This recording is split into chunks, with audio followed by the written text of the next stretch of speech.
Hey everyone, I want to start off by saying that I do not mean to offend anybody with this video. I actually want to thank you. Not everybody would click on a video like this, so I can tell that you're likely a very open-minded person. So you have my respect. Just in case people ask, let's start off with a definition. Think about the question, what is it like to be John? This is asking what the subjective experience of John is like. So when I say you, I'm just talking about the subjective experience watching this video, as in you, right there. Pretty simple. Now for the fun part. If I revealed that right behind you, I had just created a perfect clone of your body, then I said somebody had to die, which body would you prefer get shot? Well, I don't know your answer, but most people have a heavy preference for the other body to be shot. That makes sense to me. I would say the same thing because I want to experience future events, and there's clearly one scenario where I look out the staying body and one where I don't. I have a very strong preference towards one end result because to me, this is a pretty major difference. Let me know if you agree with my preference. Now for the actual argument. Let's look at a similar hypothetical, but with slightly different context. There's the idea that over 7 years of consuming food, you actually become a body of all new matter. You have become the food. This allows us to look at an interesting hypothetical. This time, I reveal that you're in my human factory, and we have a lot of protein bars. Our factory is going to build one single human out of these protein bars. But there's two possible construction methods for building our protein bar person. Regardless of which construction method we choose, it's going to be the same physical end product.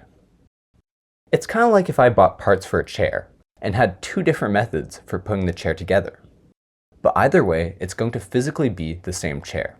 It's going to be these parts from this box in these spots.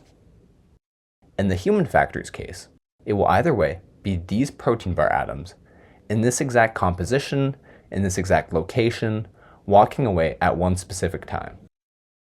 Every physical property of the final resulting body will be the same, regardless of which construction method we choose.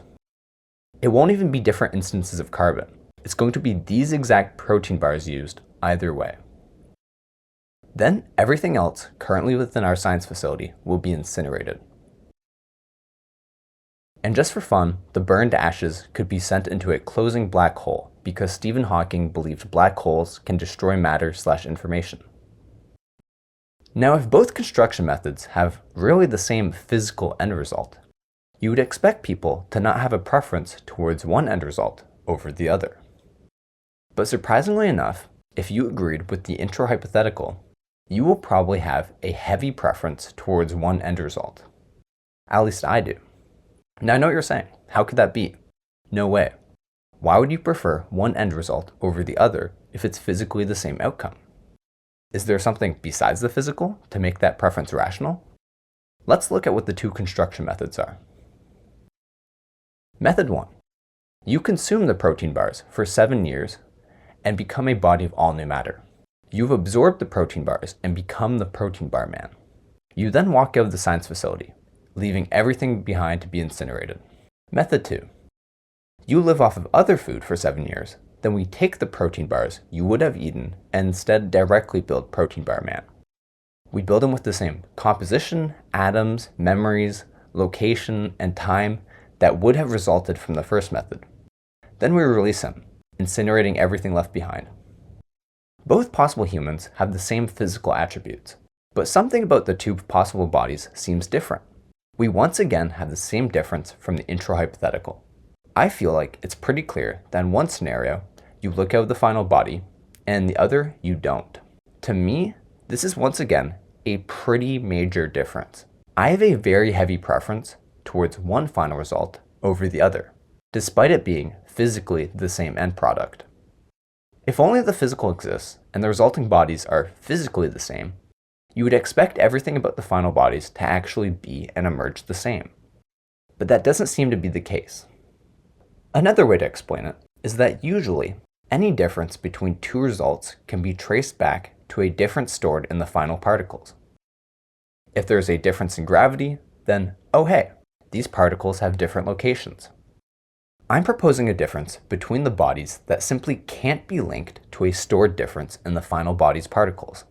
Because even if I overlooked something and you point to a physical difference in the end product, any possible physical difference can just be removed with a change to the hypothetical.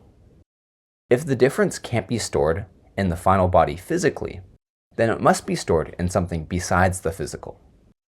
We can create a simple two-premise argument, with both methods creating possible bodies of the same matter, composition, location, and time. Premise 1. With construction method 1, you look out of the final body. Premise 2. With construction method 2, you don't look out of the final body. And we can again define you as this, since we're showing two possible things that could happen to you in the future. Conclusion: there's a difference between two possible bodies that are physically the same. This means that physically the same, in this case, doesn't mean actually the same. This implies that there's a non-physical element to humans. Essentially, this is an argument for there being more than the physical. Where else could the difference be stored in the final body? Once again, it can't be stored physically. Any physical difference between the final bodies can just be removed. I also have a page here just to address some common objections, so feel free to pause the video. Anyways, for some context, they don't teach you this, but we actually don't have a physical explanation for just the existence of subjective experience, which is crazy. Often referred to as consciousness, it is considered by many to be the greatest mystery in science. We don't know how to make a machine with this phenomenon. We don't know how to make it like something to be a machine or AI. Maybe AI already has subjective experience. We don't know. From a physical standpoint, it would make more sense if John here was just a soulless carbon robot without any subjective experience.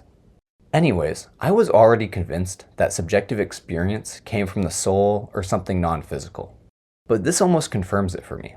The results of this hypothetical just line up very well with the concept of a soul.